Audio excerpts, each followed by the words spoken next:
Welcome back to the Anfield Exchange, and today we are previewing Liverpool versus Arsenal at Anfield. And guess what? We got a guard of honour from the egotistical Mikel Arteta. That's got to be the main takeaway from this game. In reality, it doesn't mean anything to Liverpool, but what I would say, it's a must-win game for Arsenal. So any opportunity we have to stop Arsenal doing what they want to do, and listen, they're not out of the Champions League race yet. They could still finish outside those places. If you get beat here and teams around them all win, then they're like one or 2 points away from dropping down into sixth place potentially. And Aston Villa are down there, so they could catch them.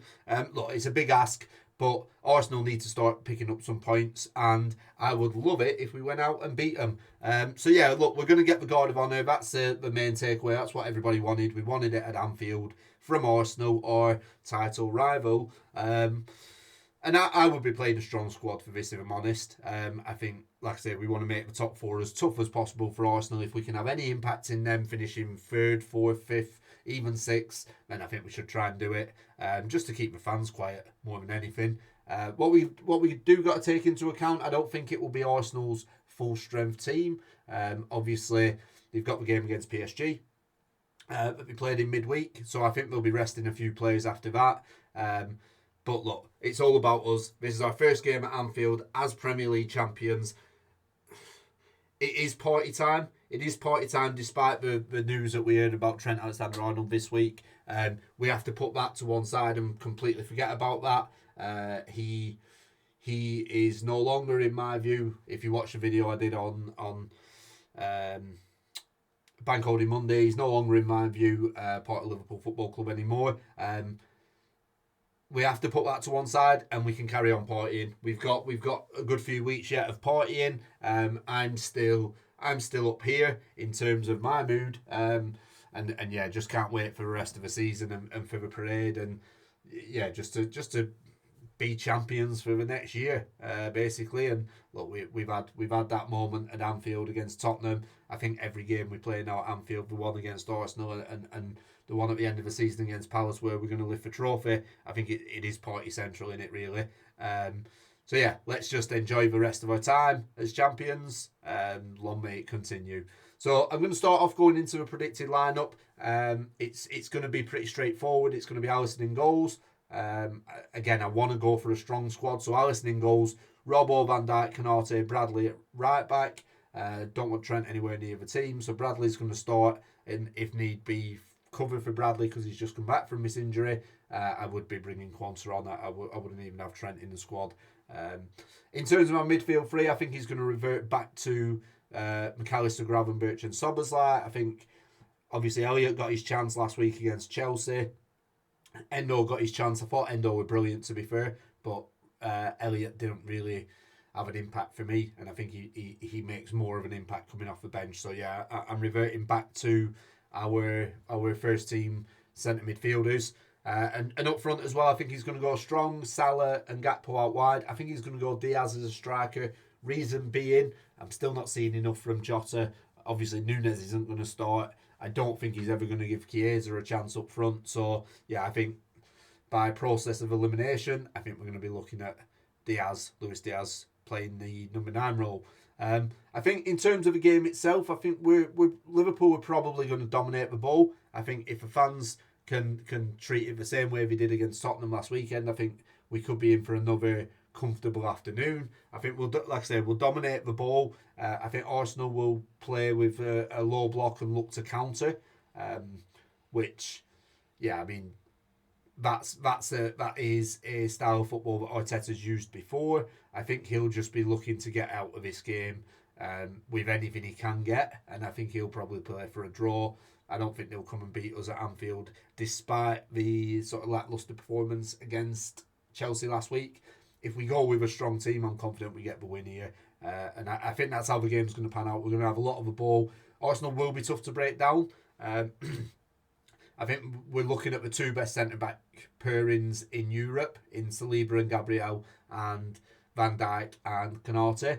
So Arsenal will be tough to break down, and it's not going to be an exciting game, I don't think. I think we're going to be looking, if you remember the game we played against Nottingham Forest at their ground, and similar to the game we played against Brentford where we scored 2 late goals. I think we're going to struggle to break them down, but I think we will do it, and I think we'll get out with the win. As long as he plays his strongest team. If he rotates again like he did against Chelsea, I think we might be looking at another loss, to be honest. But I don't think anybody wants that. In terms of key battles, there's a few key battles out there. I think the first one is Saka versus Robbo. Saka's younger, faster, very good player. He's not on the level of Mo Salah, despite what Arsenal fans try to push in the media. Robbo's obviously getting on a little bit now, and I think that could be... He's going to have a tough game, is Robbo. For me, personally, what I want to see from Robbo is go through him in the first 5 minutes, show him that you're in charge, and make him make different decisions in terms of what he's going to do with the ball. But yeah, for me, go through him, first 5 minutes, take him out, yellow card. And look, if you do that, he'd probably go off injured as well. So yeah, that's going to be a key battle between Saka and Robbo. I think another one on the other side is Salah versus Miles Skelly. Is that his name? Lewis Miles Skelly? Skelly Miles? Oh, I always confuse his name. Miles Skelly, I'm going to call him for this video. I think that's another key battle. The reverse of the Saka-Robbo one, where obviously Skelly is the younger of the players. Salah's not much of a player that will take a fullback on anymore, and he's not going to beat him for pace. I think, to be fair to Miles Skelly, I actually think he's a really, really good player. I think he's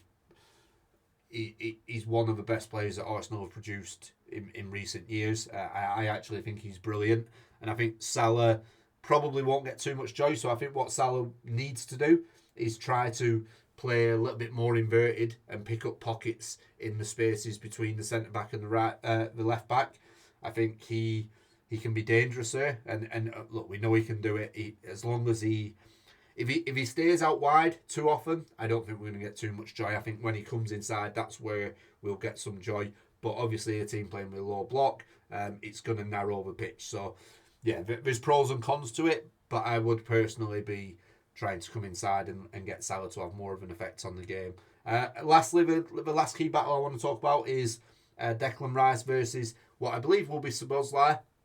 I think Declan Rice is going to be playing that sort of hybrid holding midfielder. I want to say box-to-box midfielder. I think Szoboszlai's got a massive task in terms of staying with him, and he's got the work rate to do that. It'll be really interesting, to be fair, because Declan Rice and Szoboszlai both have high work rates, and I think not so much a man-mark job, but when Declan Rice gets a ball, I think it's going to be a case of Szoboszlai triggering that press on Declan Rice and just stop him from playing the game, because I think when Declan Rice performs well, I think Arsenal generally tend to perform well as well. In terms of injuries, we've no new injury concerns, just Joe Gomez. Hopefully we can get him back before the end of the season. Hopefully we can get a goal for him for Liverpool. I don't know what's going to happen with him in the summer. I know there's rumours that he might potentially be leaving. I would love for him to score a goal before he does leave, if that is what's going to happen. If we get a penalty in these last games and he's back and he's on the pitch, give it to Gomez. I think Salah might have something to say about that, but I would love to personally see Joe Gomez get a goal. But knowing Joe Gomez's luck, he'd probably get the penalty, take the penalty and miss the penalty. But yeah, Joe Gomez is the only sort of injury concern. Arsenal have got a few injury concerns. But yeah, I mean, they're going to be a little bit leggy from the midweek game against PSG anyway. So yeah, I expect there'll be rotation, and I expect that Liverpool will go on and win the game. I've gone for a 2-1 win for Liverpool, which suggests it's not as comfortable as what I think it will be. But I'm going for a comfortable 2-1 victory for Liverpool. I don't think Arsenal will cause us too many problems on the day, and I'm going to go for a Mo Salah goal. Despite me saying if he stays out wide he's going to be ineffective, I think Mo Salah's going to get on the score sheet, and yeah, just cement his place as a Liverpool legend. What I would say is we don't need a win.